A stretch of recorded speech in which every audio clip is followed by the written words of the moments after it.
Oke, kita ini masuk ke materi terakhir sebelum UTS. Nah, perencanaan agregat. Apa sih perencanaan agregat itu? Nah, konsep dari perencanaan agregat sendiri adalah untuk menghitung jumlah produksi yang harus diproduksi dengan mengelompokkan produk-produk ke dalam famili dan menemukan produk pengganti yang representatif untuk kesemua produk dalam famili. Misalnya, produsen mobil output memberikan informasi beberapa mobil yang harus diproduksi, tetapi bukan berapa mobil yang berpintu 2 atau berapa yang berpintu 4 atau yang berwarna merah. Nah, seperti itu. Satuan mobil didasarkan pada satu jenis mobil, misalnya mobil berpintu 2 yang dinamakan satuan agregat. Nah, seperti itu. Oke. Definisi perencanaan agregat sendiri adalah merupakan perencanaan mengenai jumlah tenaga kerja dan tingkat produksi pada fasilitas yang diberikan dalam perencanaan agregat. Rencana tersebut dibuat secara umum sekali setiap periode untuk periode selanjutnya.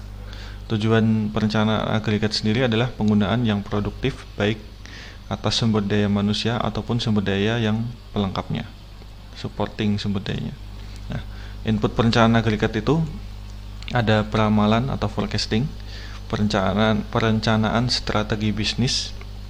Di antaranya adalah perencanaan strategi pemasaran, strategi manufacturing, strategi riset dan pengembangan atau R&D, strategi keuangan. Nah, outputnya sendiri rencana untuk pelaksanaan produksi atau manufaktur.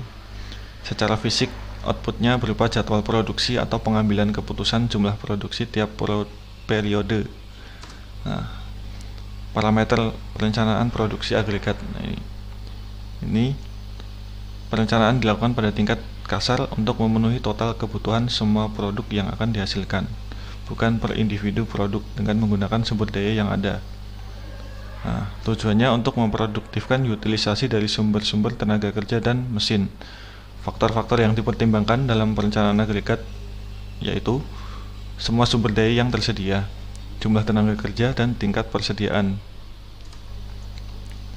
Lalu ini besarnya modal akan menentukan level strategi dan penggunaan jenis mesin dan peralatan. Tingkat keahlian pekerja juga perlu dipertimbangkan. Jenis barang yang diproduksi juga akan mempengaruhi inventory. Nah, seperti itu. Strategi perencanaan agregat sendiri dapat dijalankan bagi manajemen mencakup manipulasi tingkat persediaan, produksi, tingkat tenaga kerja, kapasitas, dan variabel lain yang dapat dikendalikan. Pilihan kapasitas mendasar yang dapat dipilih perusahaan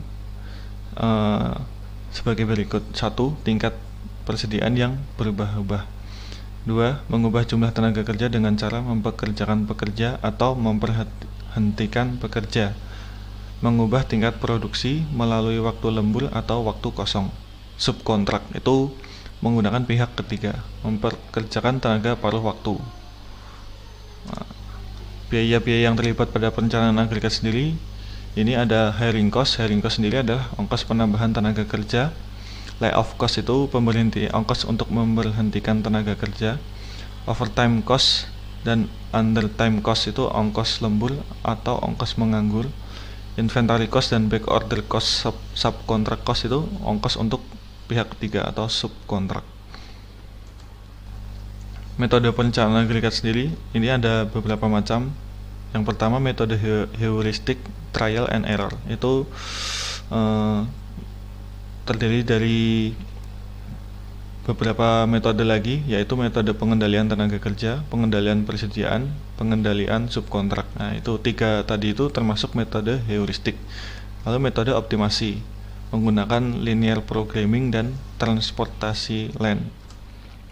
Nah, metode trial and error sendiri ini disebut juga dengan metode pembuatan grafik dan diagram.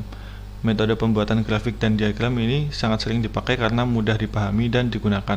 Nah, ini tahapannya ada seperti ini untuk metode trial and error. 1. Tentukan permintaan pada setiap periode.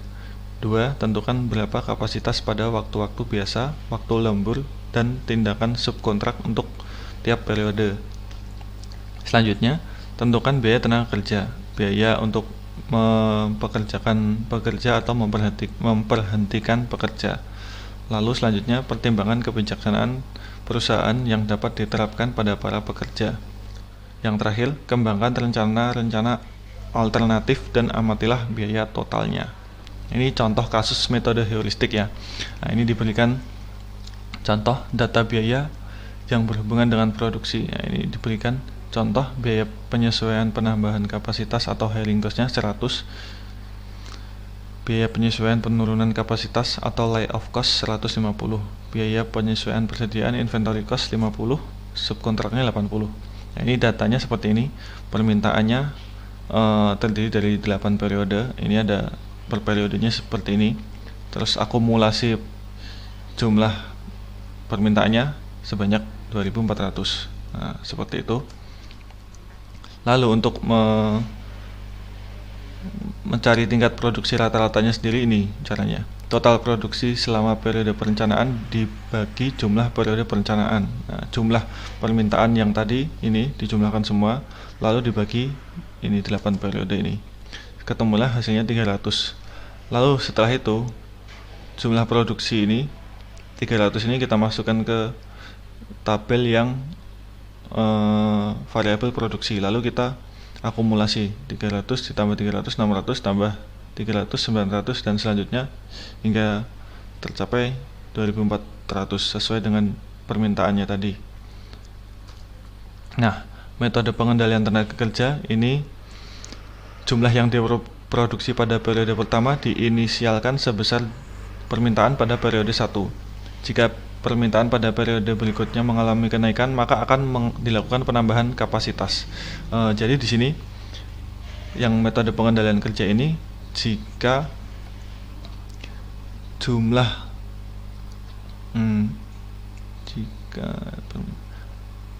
jika permintaannya itu mengalami kenaikan, maka akan dilakukan penambahan tenaga kerja.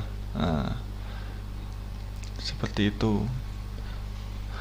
Atau yang tadi ya, hiring cost ya. Hiring cost ini kan penambahan kapasitas kan, berarti menambah tenaga kerja. Lalu kok kapasitasnya turun dari periode sebelumnya, berarti pekerjanya diberhentikan. Nah, ini tapi kalau di lapangan sepertinya nggak ada yang seperti ini. Kasihan juga pekerjanya diberhentikan. Nah, ini contohnya seperti ini. Untuk yang periode pertama tidak ada pengangkatan dan pemberhentian. Lalu ini periode kedua ada penurunan permintaan, lalu juga ada pemberhentian pekerja. Ini cara menghitungnya seperti ini. Permintaan yang sebelumnya dikurangi permintaan yang periode yang berkurang seperti ini atau bertambah. Nah, ini dikali layoff cost-nya. Tadi layoff cost-nya kan sudah diketahui 150, ini tinggal 220 dikurangi 170, lalu dikali 150 hasilnya 7.500. Nah, lalu pada periode ketiga ini ada penambahan permintaan. Lalu kita berarti ada hiring cost kan. Hiring cost itu sama kayak tadi berarti. Ini karena enggak ini contohnya yang keempat ya, periode keempat nih, sama saja sama yang atas nih. Jadi kita sama saja, langsung 600 dikurangin 400, 200 dikali hiring cost-nya 120.000. Karena enggak negatif kan, jadi enggak yang 400 dikurangi 600 seperti itu, dibalik kalau yang pas penambahan. Intinya enggak negatif lah. Nah, setelah itu ini ada penambahan, nah ini penambahan lagi 200, ini juga, lalu setelah itu ada pengurangan lagi. Nanti di cara menentukannya 600 dikurangi 380 dikali layoff cost-nya 150, ketemunya seperti ini. Nah, seperti itu. Lalu untuk yang metode pengendalian persediaan, nah ini karena tadi yang sudah diketahui kan, ini tabelnya tadi ada permintaan akumulatif, ini produksi akumulatif. Nah, ini tingkat produksinya kan 300 per periodenya. Lalu diketahui ada inventory awalnya sudah diketahui 270 ya. 270. Berarti ini langsung saja caranya seperti ini. Untuk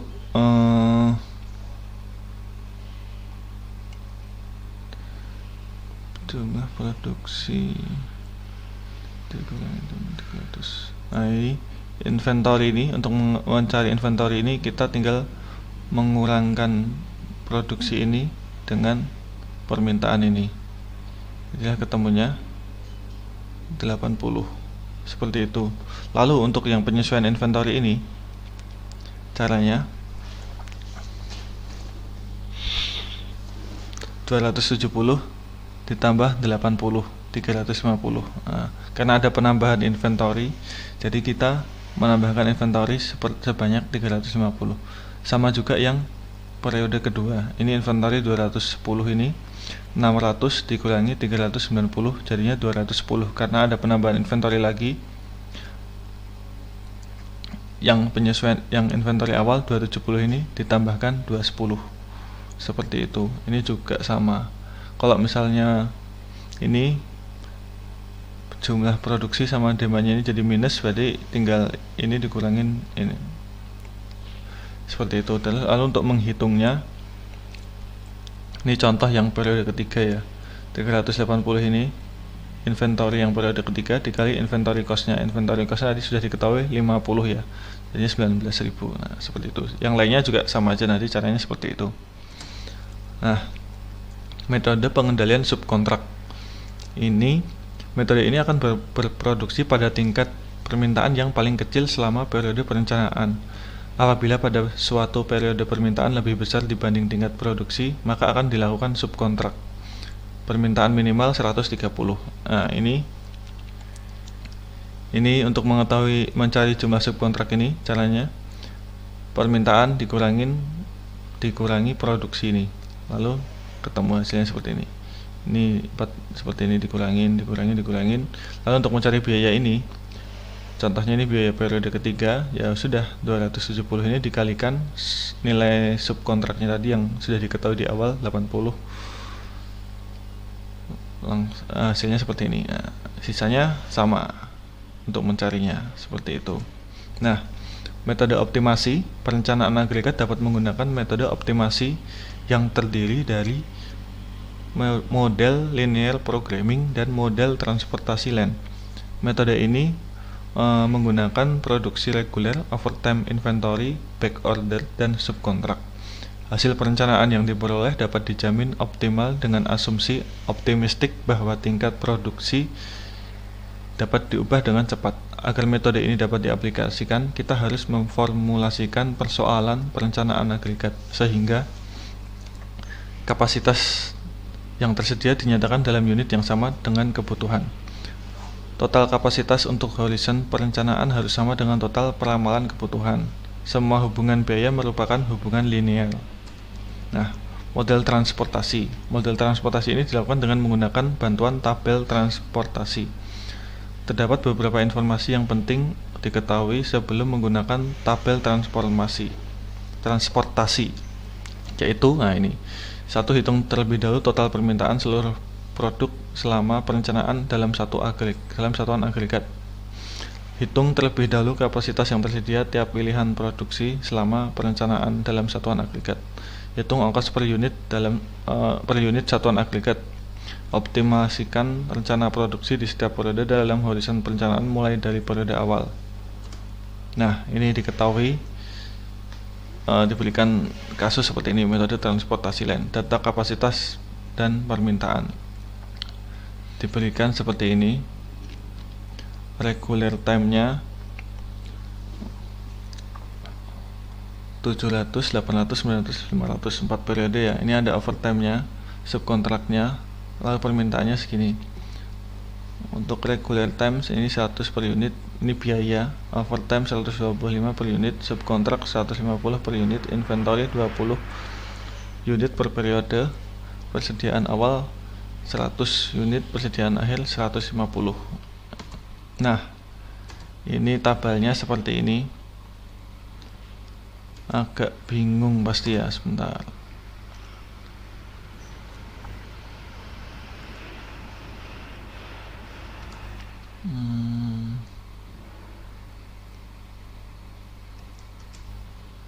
Nah, ini contoh yang permintaan 500. Permintaan 500 itu yang ini. Nah, permintaan 500 pada hari 1, regular time-nya 700, kapasitas tersedianya. Jadi di awal itu memiliki persediaan awal 100. Nah, mempunyai persediaan awal 100, lalu kan kita butuhnya 500 ya, berarti kan karena sudah punya 400, jadi untuk memenuhi 500 kita tinggal butuh 400. Nah, 400 ini ditaruh di biaya yang terkecil terlebih dahulu, 400, seperti itu. Jadi kan masih sisa 300 kan. Nah, sisa 300-nya itu nanti kita masukkan ke di penjualan periode ketiga. Seperti itu. Kenapa di periode ketiga? Karena yang periode kedua ini, nah ini regular time permintaannya 800, kapasitasnya 800 terpenuhi, jadi bisa langsung diproduksi, seperti itu. Lalu yang ini, karena tadi ada hasil sisa dari yang periode 1 300, kita masukkan di sini 300. Untuk periode 3 itu 1700 ya. Kapasitasnya sendiri regulernya 900, jadi kita hanya bisa 900 diplot ke biaya yang paling terkecil dulu, berarti masih kurang 800 ya. Nah, 800 karena tadi udah ada 300 karena kita tadi udah ada sisa 300 untuk yang dari hasil periode 1, berarti kan kurang 500. Nah, 200 berarti kurang 500. Lalu kita menggunakan biaya overtime 250. 250 itu ditaruh di yang ini, biaya terkecil dulu 125, lalu diletakkan ke yang ini 145, seperti itu. Yang berikutnya juga sama aja nanti cara ngitungnya kayak gitu. Lalu setelah itu, nah kita hitung biaya produksinya. 100 kali 0 ditambah 400 kali 100 itu dari ini. Nah, ini biayanya nggak ada karena persediaan awal. Lalu ini yang periode 1 jadinya 40. Nah, seperti ini. Yang berikutnya juga karena 800 100, ini seperti itu. Yang selanjutnya 900, lalu 120 yang kali 125, 250 dikali 145, lalu 300 dikali 140. Nah, seperti ini. Yang terakhir ini sama aja, 500 kali 100, 250 kali 125, 300 kali 150. Nah, hasilnya seperti ini. Lalu diplotkan rencana produksinya, rencana produksi per periodenya seperti ini. Nah, jumlah permintaannya seperti ini. Nah, jadi ini rencana produksi yang bisa kita planning seperti itu. Nah, sudah selesai nih materi sebelum UTS-nya. Nanti UTS-nya sampai materi yang terakhir ini saya ajarkan. Oke, terima kasih.